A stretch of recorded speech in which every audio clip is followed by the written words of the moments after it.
family. Selamat hari Minggu, saudara-saudara. Puji Tuhan, kita masih berjumpa lagi untuk kita bersama-sama beribadah secara online, tapi kita mau bersatu hati untuk memuji dan memuliakan Tuhan kita. Amin, saudara. Sungguh banyak kebaikan-kebaikan yang Tuhan lakukan di dalam hidup kita, saudara. Dan saya percaya kita ada saat ini, itu semua hanya karena kasih dan anugerahnya saja. Amin. Mari mengucap syukur atas kebaikannya dengan puji-pujian dan penyembahan kita. Saya mau ajak kita untuk menaikkan pujian. I am here, ku ada sebab anugerah.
Shalom, selamat hari Minggu. Selamat berbakti bersama-sama kembali Joy Family, Bapak Ibu Saudara sekalian yang dikasihi oleh Tuhan Yesus. Puji Tuhan untuk kebaikan Tuhan, pemeliharaan Tuhan selama sepekan. Sekarang kita boleh bertemu kembali, mengucap syukur saudara-saudara. Biarlah hati kita selalu dipenuhi oleh kasih Kristus dan kita boleh membiasakan diri melibatkan Tuhan dalam segala hal, supaya kita mengalami Tuhan secara pribadi dan mengalami mujizat-mujizat Tuhan dalam hidup kita sehari-hari.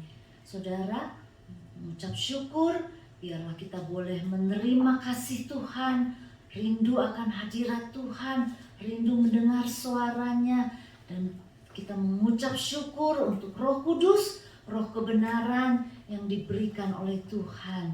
Biar Roh Kudus yang menguasai hati dan pikiran kita, sehingga dalam Filipi 4 ayat 8 mengatakan, akhirnya saudara-saudaraku, semua yang benar, semua yang adil, semua yang suci, semua yang manis, semua yang sedap didengar, semua yang disebut kebajikan dan patut dipuji, hendaknya kita pikirkan hal-hal tersebut.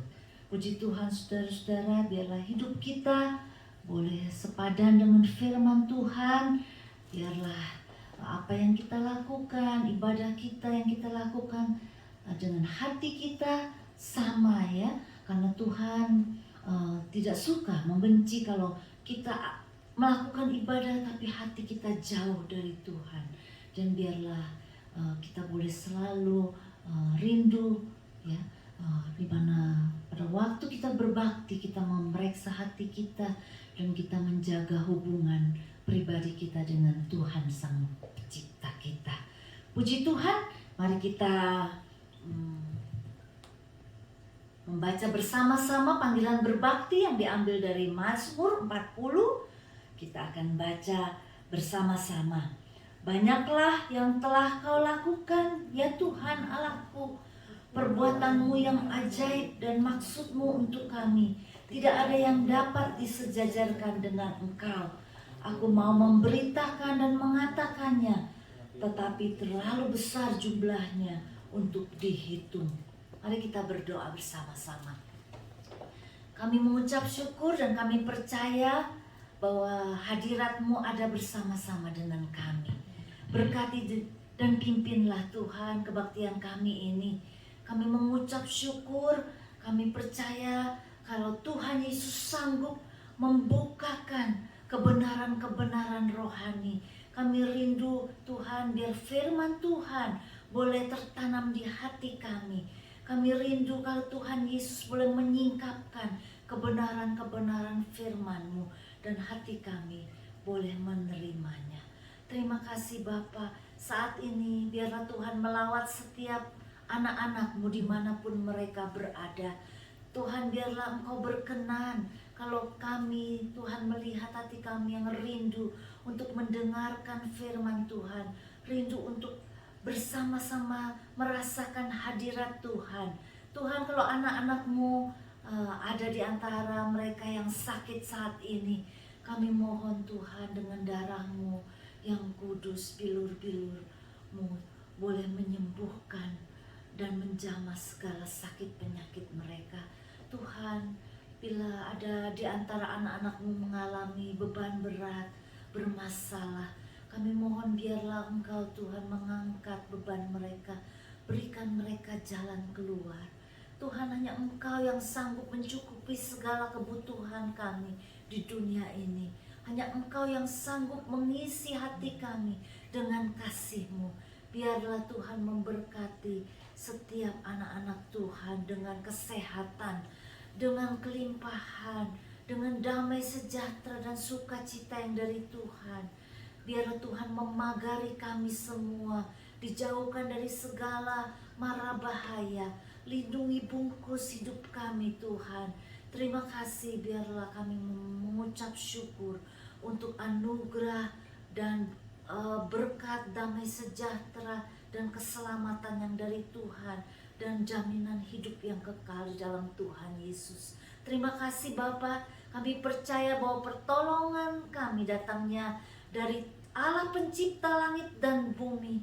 Biar Allah Bapa, Allah Putra, dan Allah Roh Kudus memberkati ibadah kami. Amin. Tuhan Yesus memberkati. Amin, saudara-saudara. Mari saya undang kita semua bangkit berdiri. Kita mau bersorak-sorak buat semua anugerah yang luar biasa yang sudah Tuhan limpahkan dalam hidup kita. Mari naikkan This is Amazing Grace. Amen.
Anugerah yang sangat besar, anugerah yang terindah. Dia memberikan nyawanya untuk mengganti hidup kita, saudara. Amin. Puji Tuhan. Silakan duduk, saudara. Amin. Amin. Banyak mujizat dan perkara besar yang Dia sudah lakukan di dalam hidup kita, saudara. Kemana selama ini kita mencari jawaban hidup kita? Pujian berikut ini, saudara, mengatakan jawabannya hanya ada di dalam Yesus saja. Amin. Mari, saudara, naikkan pujian ini. Persiapkan hatimu untuk mendengarkan firman Tuhan. Hanya Yesus jawaban hidupku.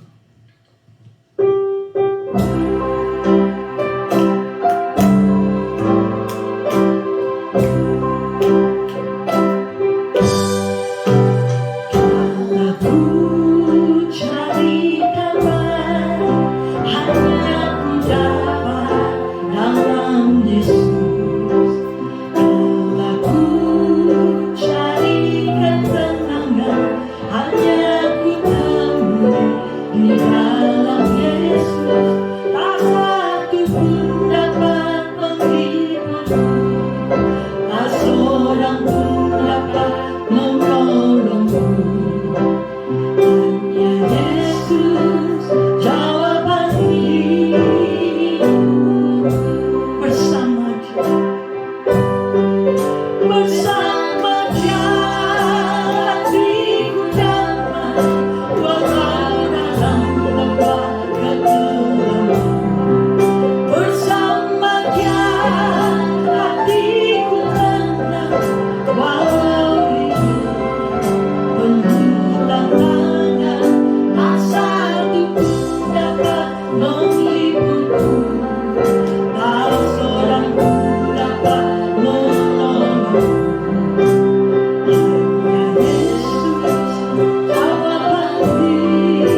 siang New Joy Community Church, kawan-kawan, saudara-saudara dimanapun kalian berada.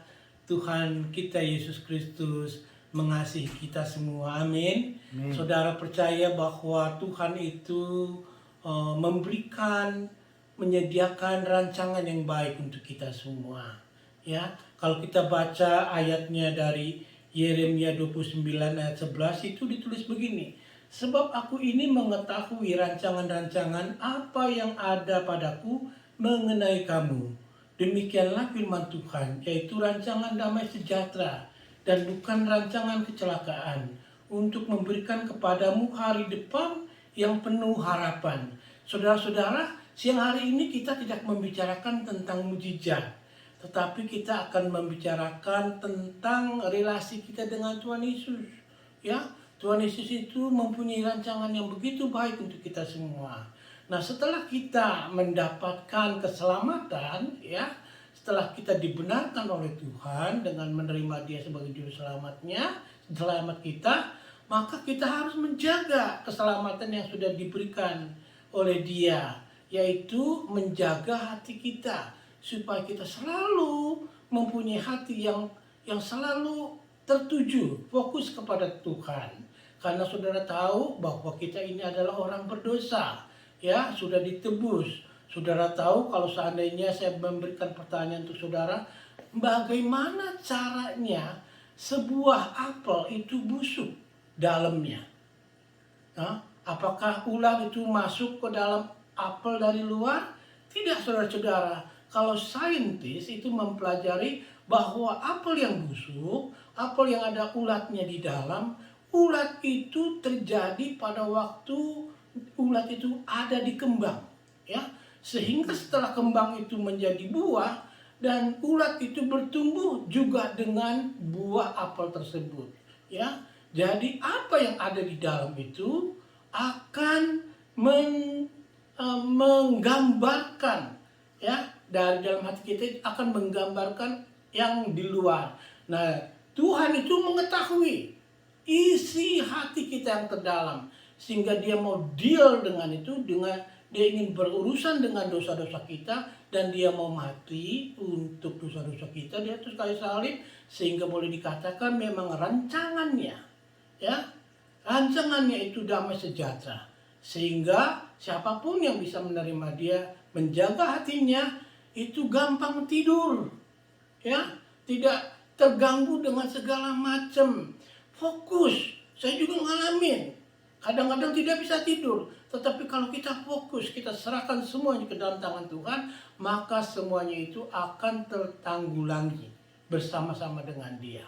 Nah, kita mau belajar siang hari ini, jangan sampai cara hidup kita bergereja tetapi kita tidak mendapatkan benefitsnya. Kita mau mendapatkan benefitsnya, bagaimana kita bisa meraih rancangan yang Tuhan ingin berikan kepada kita. Nah, ini ada satu dialog antara orang Farisi dengan Yesus, juga dengan murid-muridnya.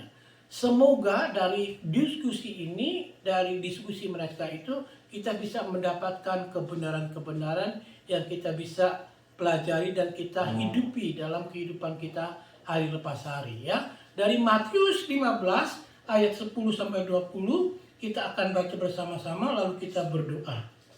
Lalu Yesus memanggil orang banyak dan berkata kepada mereka, dengar dan camkanlah, bukan yang masuk ke dalam mulut yang menajiskan orang, melainkan yang keluar dari mulut. Itulah yang menajiskan orang. Maka datanglah murid-muridnya dan bertanya kepadanya, engkau tahu bahwa perkataanmu itu telah menjadi batu sandungan bagi orang-orang Farisi. Jawab Yesus, setiap tanaman yang tidak ditanam oleh Bapakku yang di sorga akan dicabut dengan akar-akarnya. Biarkanlah mereka itu, mereka orang buta yang menuntun orang buta. Jika orang buta menuntun orang buta, pasti keduanya jatuh ke dalam lubang. Lalu Petrus berkata kepadanya, jelaskanlah perumpamaan itu kepada kami. Jawab Yesus, kamu pun masih belum dapat memahaminya? Tidak tahukah kamu bahwa segala sesuatu yang masuk ke dalam mulut turun ke dalam perut lalu dibuang ke jamban? Tetapi apa yang keluar dari mulut berasal dari hati, dan itulah yang menajiskan orang. Karena dari hati timbul segala pikiran jahat, pembunuhan, perzinahan, percabulan, pencurian, sumpah palsu, dan hujat. Itulah yang menajiskan orang. Tetapi makan dengan tangan yang tidak dibasuh tidak menajiskan orang. Mari kita berdoa.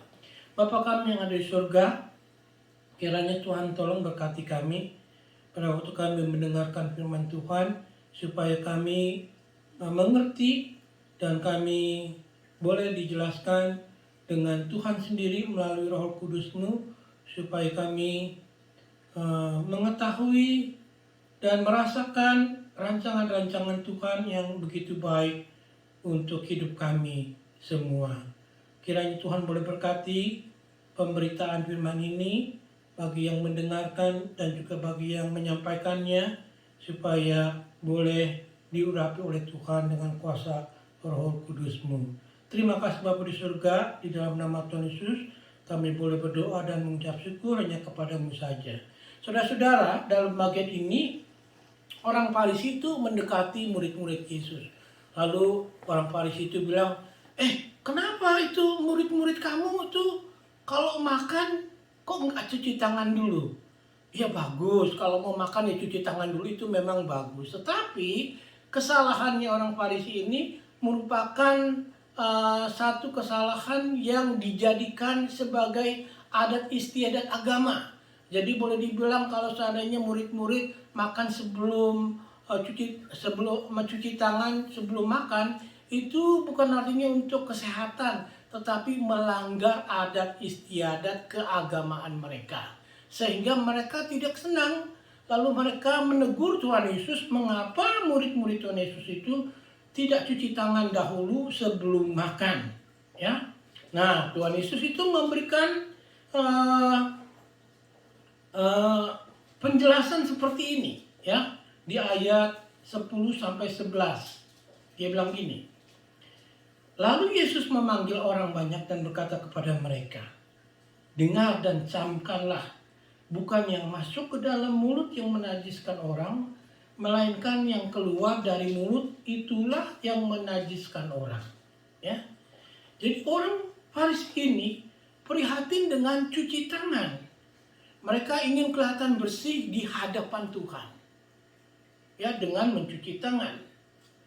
Tetapi Yesus berkata dengan jelas, ya, bukan yang kelihatan dari luar itu bersih, tetapi yang dari dalam itulah yang harus diperhatikan, yang harus dilihat, apakah yang di dalam hati kita ini bersih atau najis di hadapan Tuhan. Walaupun kita mandi sampai pakai 7 sabun yang macam-macam pun, tetapi kalau hati kita kotor, tetaplah kita kotor. Betul? Di hadapan Tuhan. Jadi inilah yang Tuhan Yesus ingin ajarkan kepada kita semua, dan juga yang Tuhan Yesus ajarkan kepada murid-muridnya. Lalu lihat di ayat 12-14. Maka datanglah murid-muridnya dan bertanya kepadanya, engkau tahu bahwa perkataanmu itu telah menjadi batu sandungan bagi orang-orang Farisi. Jawab Yesus, setiap tanaman yang tidak ditanam oleh Bapakku yang di sorga akan dicabut dengan akar-akarnya. Biarkanlah mereka orang buta yang menuntun orang buta. Jika orang buta menuntun orang buta, pasti keduanya jatuh ke dalam lubang. Jadi saudara-saudara, artinya segala firman itu tidak boleh dinomorduakan dari tradisi. Ya. Karena kalau tradisi atau adat istiadat atau spiritual urgency, kesombongan rohani itu mendahului dari firman Tuhan, maka kita akan kehilangan makna dan arti firman Tuhan itu. Sedangkan firman Tuhan itu adalah satu firman yang diilhamkan oleh Tuhan kepada nabi-nabinya dan rasul-rasulnya untuk mengajarkan umatnya berjalan di hadapan Tuhan.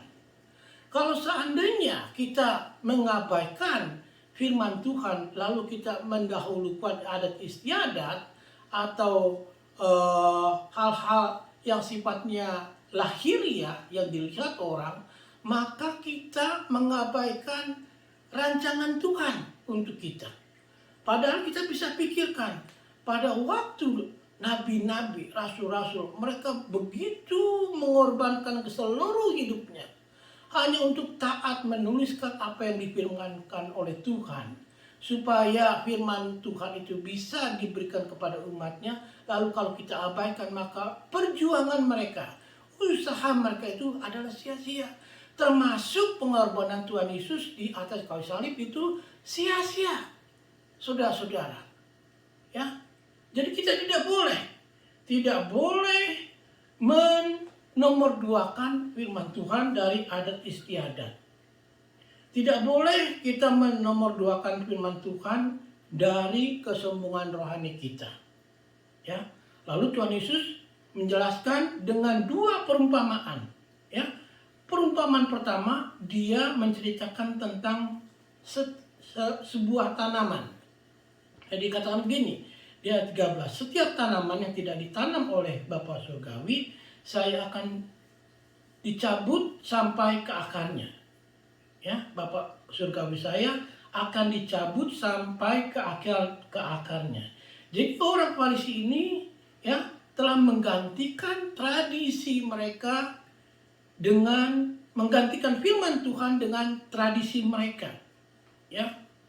Dan saudara tahu, kalau kita meninggalkan firman Tuhan dengan kebiasaan-kebiasaan kita beragama, kebiasaan-kebiasaan kita bergereja, tetapi firman Tuhan itu hanya didengar lalu dilupakan, itu tidak akan saudara rasakan damai sejahtera di dalam hidup saudara. Ya. Karena mengapa? Karena Tuhan ingin berbicara untuk diri kita sendiri. Ya. Karena Tuhan begitu rindu untuk menyampaikan firman-Nya untuk kita semua. Sehingga kalau seandainya itu seluruh firman kita tidak anggap, maka sepertinya tidak ada gunanya firman Tuhan kita dengar. Lalu Tuhan memberikan ilustrasi dengan tanaman. Kalau misalkan nggak berguna, ya sudah aja dibuang semuanya. Ya. Lalu ilustrasi berikutnya, Yesus berkata, biarkanlah mereka orang buta yang menuntun orang buta. Jika orang buta menuntun orang buta, pasti keduanya jatuh ke dalam lubang. Pada waktu Tuhan Yesus mengatakan begini, murid-murid Tuhan Yesus itu takut bukan main kepada orang Farisi. Dan itu dia berkata, aduh kamu hati-hati ngomong begitu. Karena pasti orang Farisi itu akan marah. Tetapi Yesus harus tetap melakukan kebenarannya. Harus mengatakan tentang kebenaran. Supaya murid-muridnya itu tidak dipimpin oleh orang buta, lalu juga masuk ke dalam lubang bersama-sama pemimpin yang buta tersebut. Jadi Yesus itu lebih baik dia mengatakan sejelas-jelasnya dan sejujur-jujurnya dan terus terang dengan tegas sekali bahwa pemimpin-pemimpin yang buta tidak bisa memimpin orang yang buta juga ke satu arah. Pasti kedua-duanya akan masuk ke dalam lubang. Jadi apa instruksi pertama Yesus? Ya, pertama itu kita harus perhatikan hati kita. Ya, kita harus perhatikan apa yang najis di mata Tuhan, apa yang bersih di mata Tuhan. Ya, karena hati itu penting sekali. Ya, hati itu penting. Ya, seperti apel itu. Kalau apel kelihatannya bagus di luar, tetapi di dalamnya ada ulat, itu akan merusak seluruh apel tersebut. Ya, sehingga hati itu sangat penting sekali di dalam kehidupan anak-anaknya. Ya, sehingga dia menjelaskan tentang kenajisan rohani di dalam hati seseorang. Ya. Dikatakan di ayat 15 sampai 18. Petrus nggak ngerti. Petrus berkata kepadanya, "Jelaskanlah perumpamaan itu kepada kami." Jawab Yesus, "Kamu pun masih belum dapat memahaminya. Tidak tahukah kamu bahwa segala sesuatu yang masuk ke dalam mulut, turun ke dalam perut, lalu dibuang ke jamban. Tetapi apa yang keluar dari mulut, berasal dari hati, dan itulah yang menajiskan orang." Ya. Sehingga pada waktu Petrus meminta penjelasan dari Yesus, dia kembali ke ayat yang 11. Ya, karena Tuhan Yesus itu di ayat 11 dia mengatakan, dengar, camkanlah. Bukan yang masuk ke dalam mulut yang menajiskan orang, melainkan yang keluar dari mulut, itulah yang menajiskan orang. Ya, ular tidak masuk dari luar ke dalam apel. Ya, ulat itu sudah ada di dalam apel, dosa itu sudah ada di dalam hati kita. Sehingga merusak hati kita, menajiskan kita di hadapan Tuhan. Ya, jadi jelas, hati itu adalah sesuatu yang harus dijaga dan selalu harus bersih di hadapan Tuhan. Harus bersih di hadapan Tuhan.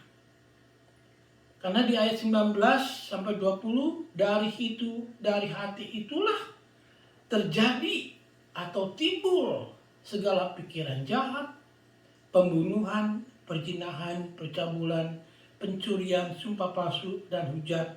Itulah yang menajiskan orang, tetapi makan dengan tangan yang tidak dibasuh tidak menajiskan orang. Nah, ini daftar ini, saudara-saudara. Kalau kita gabungkan dengan Timotius, dengan Galatia, dengan Efesus, dengan Markus, dari Kisah Para Rasul, itu kalau dijabarkan semuanya itu banyak sekali, begitu najisnya kita di hadapan Tuhan. Begitu najisnya orang berdosa di hadapan Tuhan. Mengapa? Ada pikiran jahat, ada pembunuhan, ada perzinahan, percabulan, pencurian, sumpah palsu, hujat, keserakahan, kejahatan, kelicikan, hawa nafsu, iri hati, kesombongan, kebebalan, kelaliman, kebusukan, dengki, perselisihan, tipu muslihat, kefasikan, kecemaran, penyembahan berhala, sihir, perseteruan, perselisihan, amarah, kepentingan diri sendiri, percederaan, roh pemecah, kedengkian, kemabukan, pesta pora. Barang siapa melakukan hal-hal yang demikian tidak akan mendapat bagian dalam kerajaan Allah. Jadi ini serius, saudara-saudara. Ya, serius. Dan terpaksa kita harus mendengarkan firman Tuhan. Karena kalau gereja dibangun bukan di atas firman Tuhan, gereja itu tidak akan lama. Tidak akan lama. Akan tumbang satu waktu nanti. Nah, bagaimana caranya kita mengajarkan umat gereja, umat Tuhan, dan diri kita sendiri supaya kita bersih di hadapan Tuhan?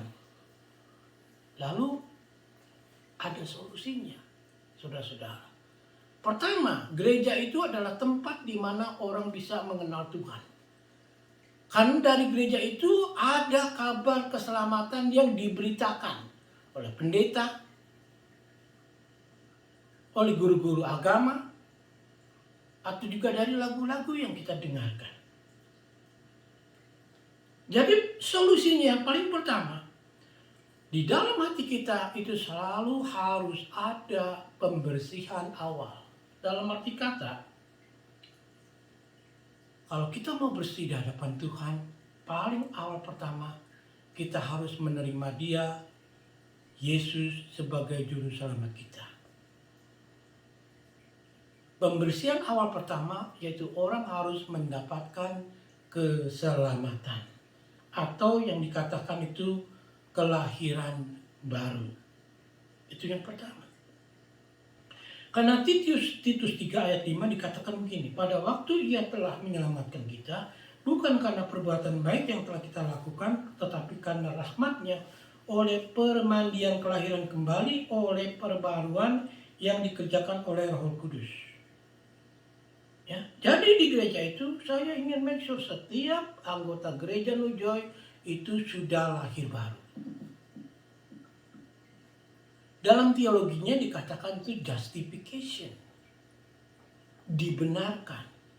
Saudara dibenarkan dulu. Lahir baru dulu. Ya.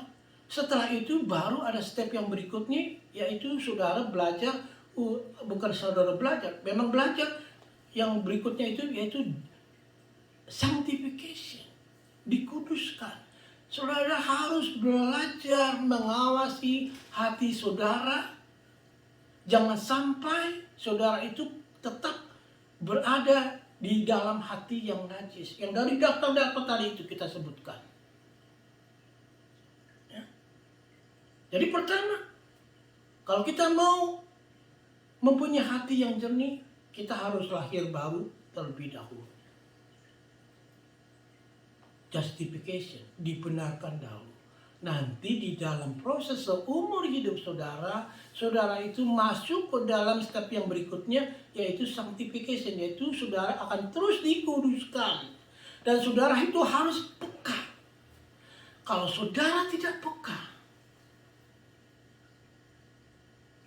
saudara tidak mendapatkan rancangan damai sejahtera yang berasal dari Tuhan. You miss the mark.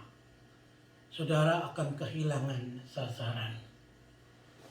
Jadi di dalam kehidupan Kristen kita, setelah kita dibenarkan, setelah kita diselamatkan, kita akan terus dikuduskan oleh Tuhan dengan jalan memperhatikan hati kita.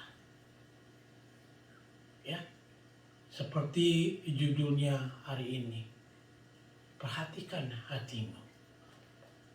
Lalu yang kedua, yang kita sebut sanctification itu, ya, caranya, kalau saudara baca 1 Yohanes ayat 9 itu ditulis begini. Jika kita mengakui dosa kita, maka ia adalah setia dan adil, sehingga ia akan mengampuni segala dosa kita dan menyucikan kita dari segala kejahatan. Ya, siapa yang tidak pernah berdosa? Saya berdosa, saudara berdosa, semua orang bisa berdosa. Tetapi ya, kalau kita mengakui kita berdosa nih, kalau kita mengakui kita berdosa, kita bisa minta ampun sama Tuhan dan Tuhan itu mengampuni. Tetapi kalau kita tidak pernah merasakan kita itu berdosa, bagaimana saudara bisa dikuduskan dalam hidup saudara?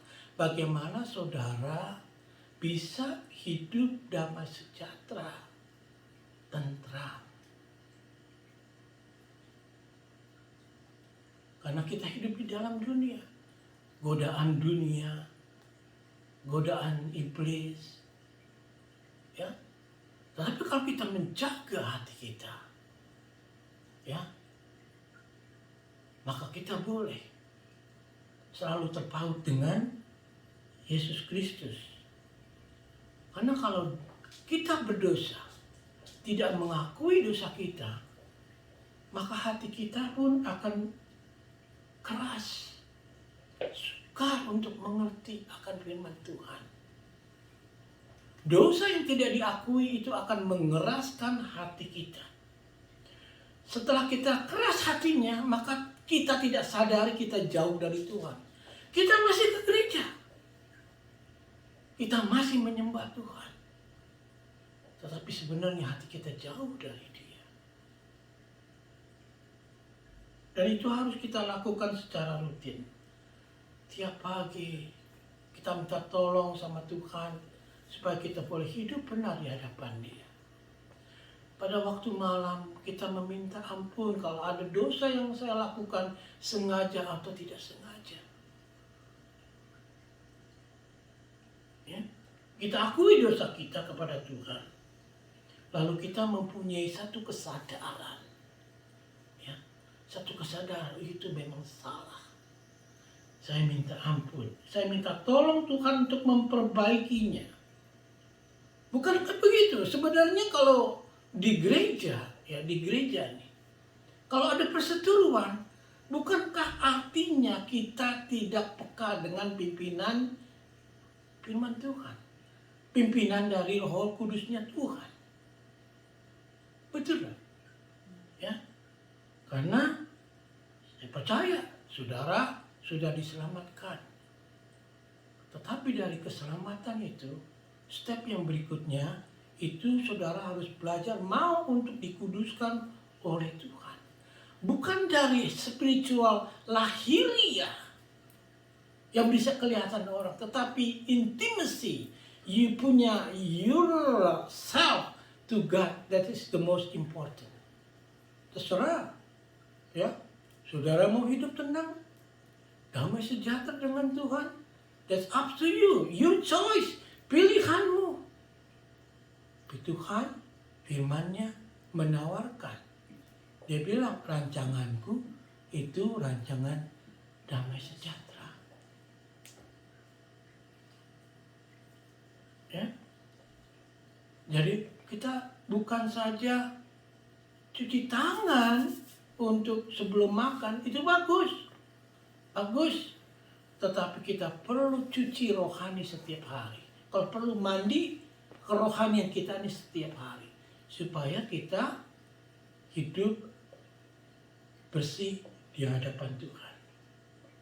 Jadi saudara-saudara ingat, jangan kita menjadi seperti orang Farisi. Kita ke gereja, kita terikat dengan kebiasaan-kebiasaan kita, tetapi kita tidak sadar sebenarnya ada sesuatu yang lebih bagus, yang lebih baik, yang lebih mulia yang Tuhan siapkan untuk kita punyai. Ya. Dan orang Farisi ini terikat dengan tradisi agama mereka. Tetapi mereka kehilangan hubungan pribadi mereka dengan Tuhan. Jangan kita biasakan seperti orang Farisi itu. Saya ingin saudara selalu memberikan hati saudara kepada Tuhan. Jaga hatimu kepada Dia. Setiap hari kenali Dia. Ya. Biarlah hati kita itu selalu bersih di hadapan Tuhan.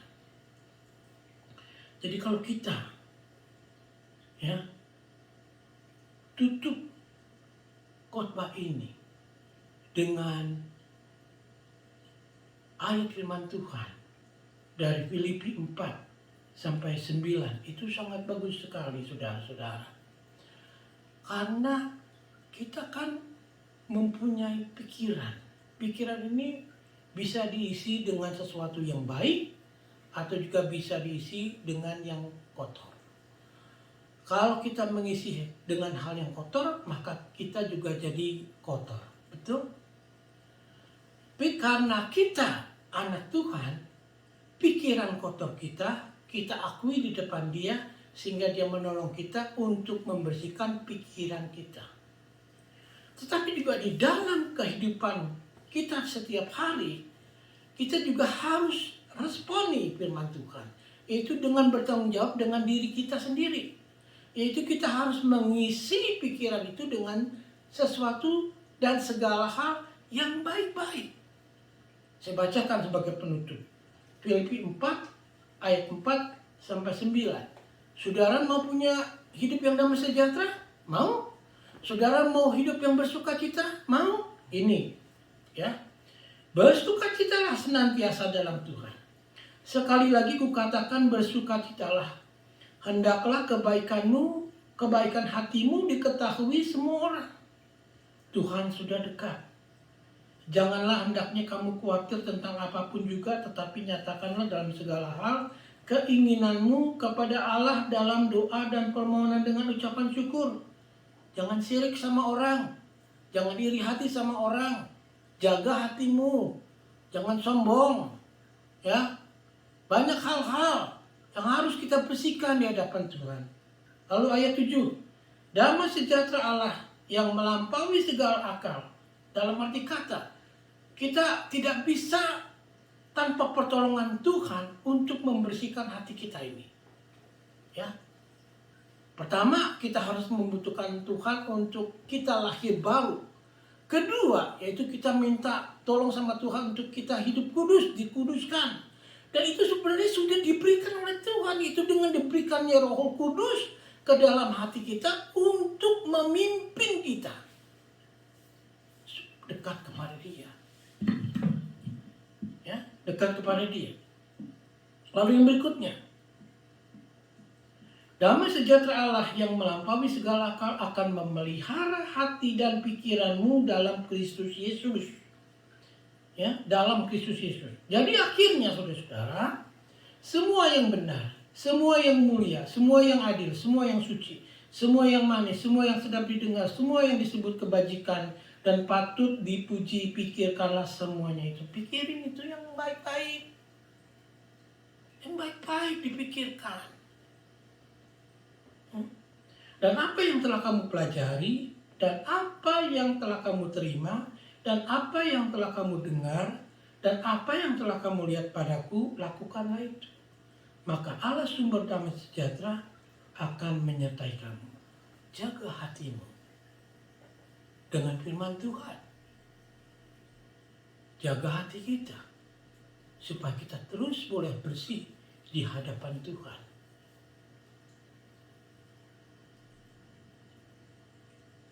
Ini bagian pertama, saudara. Di minggu berikutnya saya akan memberikan bagian yang kedua lebih detail lagi. Supaya kita bisa benar-benar menjadi satu gereja yang selalu dikuduskan oleh Tuhan. Bukan dari spiritual lahiriah yang kelihatan dari luar. Tetapi saya ingin setiap jemaat New Joy satu persatu mempunyai hubungan yang intim dengan Tuhan. Karena saya yakin dia mempunyai rencana, rancangan yang begitu indah buat saudara. Yang tidak bisa diberikan oleh siapapun. Selain hanya dari Tuhan Yesus Kristus. Saudara mau pertama terima dia. Lalu kedua jaga hatimu. Mari kita berdoa. Bapa kami yang dari surga, ampuni segala dosa salah kami. Kalau kami tidak mengabaikan firman Tuhan, kalau kami tidak mengingat Tuhan, kalau kami cuek atau tidak menghargai akan Tuhan, Tuhan tolong supaya Roh Kudus-Mu itu selalu boleh mengajarkan kami untuk mempunyai hati yang bersih di hadapan Tuhan. Kebiasaan agama kami, kerutinitas agama kami, tidak membuat kami menjanjikan kami mendapatkan damai sejahtera seringkali. Tapi kalau Tuhan, kalau kami bersepani akan firman-Mu, menjaga hati kami untuk dengar-dengaran kepadamu dan kami melakukannya, maka kami bisa merasakan begitu indahnya memang firman Tuhan itu, karena memimpin kami ke satu tempat yang penuh dengan damai sejahtera, penuh dengan kasih dari Tuhan, dan juga kami bisa memberikannya juga kepada orang lain, supaya kami bisa menuntun banyak orang ke tempat Tuhan, menuntun orang kepada Tuhan, dan pimpin kami agar kami bisa menjadi penuntun yang baik, yang mengarahkan setiap pribadi kepadamu saja. Kiranya Tuhan tolong. Terima kasih Bapa di surga. Di dalam nama Tuhan Yesus kami panjatkan permohonan kami. Amin. Demikianlah firman Tuhan, saudara-saudara. Nah, sekarang kita akan masuk ke dalam doa syafaat. Dan biarlah kiranya kita berdoa supaya negara Amerika boleh menjadi satu negara yang diberkati Tuhan, dan Tuhan menolong Presiden Biden dengan masalah yang dipunyai oleh negara ini, masalah social justice ya, antara racial dengan race yang satu yang lain, demikian juga dalam ekonomi karena pandemi. Kiranya Tuhan boleh mengilhami teknokrat, mengilhami orang-orang yang mempunyai kepandaian bisa mencari sesuatu solusi untuk mengangkat perekonomian negara ini. Dan juga kita akan berdoa untuk Indonesia, negara asal kita. Biarlah kiranya negara ini terus boleh belajar menjadi satu negara yang baik untuk ditinggali oleh siapapun juga. Dan kita berdoa supaya Tuhan memberkati Presiden Jokowi dengan seluruh menteri-menterinya dan aparat negara di dalam dan juga di luar negeri. Dan kita juga akan berdoa untuk gereja kita, biar setelah kita kembali bergereja, kita terus boleh diarahkan oleh Tuhan menjadi satu gereja yang sehat, ya, yang jemaatnya itu bisa saling mengasihi satu dengan yang lain, jemaatnya takut akan Tuhan, dan juga jemaatnya mencintai Tuhan. Ya, mari kita tunduk kepala dan kita berdoa. Bapa kami yang ada di surga, kami bersyukur dan berterima kasih karena Tuhan sudah boleh memimpin kami dan sudah boleh memberikan keselamatan untuk kami. Akhirnya Tuhan terus pimpin hidup kami untuk boleh layak di hadapan-Mu. Kami boleh terus dikuduskan oleh Tuhan supaya kami boleh dengar-dengaran akan firman-Mu. Jangan biarkan kami mengabaikan Engkau, dan biarlah kiranya kami boleh menjadi terang dan garam di dalam dunia ini. Dan juga Tuhan tolong negara Amerika di dalam masalah mereka. Kami bersyukur kalau Tuhan boleh ikut campur agar seluruh masalah mengenai rasial antara siapa saja itu boleh dituntaskan oleh Tuhan. Sehingga negara ini boleh menjadi satu negara yang rakyatnya menerima satu dengan yang lain. Juga Tuhan tolong di dalam perekonomiannya, supaya Tuhan tolong supaya ekonominya membaik dan banyak orang kembali bekerja, mendapatkan pekerjaan mereka, sehingga mereka boleh mempunyai penghasilan untuk menghidupi keluarga mereka masing-masing. Berkati jemaat-Mu satu persatu, jaga mereka dalam kehidupan mereka lepas hari. Dalam rohani terutama, demikian juga di dalam jasmani. Berkati juga dengan Presiden Jokowi, Kau berkati Pak Presiden ini menjadi satu presiden yang terus bisa mengayomi rakyat bangsa Indonesia menjadi satu bangsa yang terus maju, yang terus berhasil dalam segala hal bidang. Dan juga Tuhan tolong masalah yang sedang dihadapi dengan kapal selam yang tertenggelam itu, terima kasih bisa diketemukan, dan Tuhan tolong agar semuanya bisa berjalan dengan baik. Dan kiranya Tuhan terus ajarkan negara ini dari kegagalan menjadi keberhasilan. Dan Tuhan terus berkati setiap aparat negara di dalam dan di luar negeri. Demikian juga berkati Pak Konjen dengan seluruh anak buahnya di Los Angeles. Demikian juga dengan masyarakat Indonesia boleh menjadi satu masyarakat community yang saling mengasihi dan saling memperhatikan. Terima kasih Tuhan Yesus, berkatilah kami semua. Dalam nama Tuhan Yesus kami panjatkan doa kami ini. Amin. Saya undang Lisa untuk memimpin kita dalam lagu terakhir, yaitu Allah berkisarkan, lalu kita masuk ke dalam doa berkat.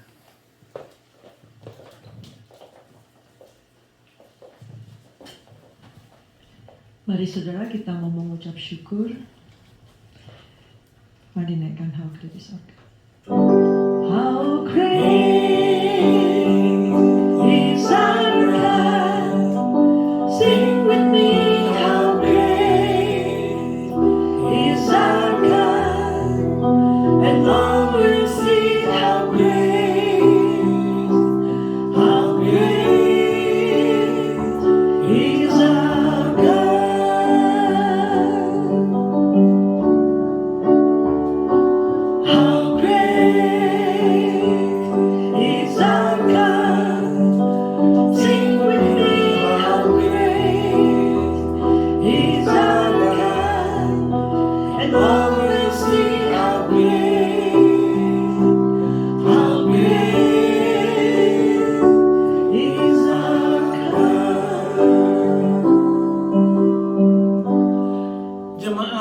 Tuhan Yesus kasihi, terimalah berkat daripada Tuhan.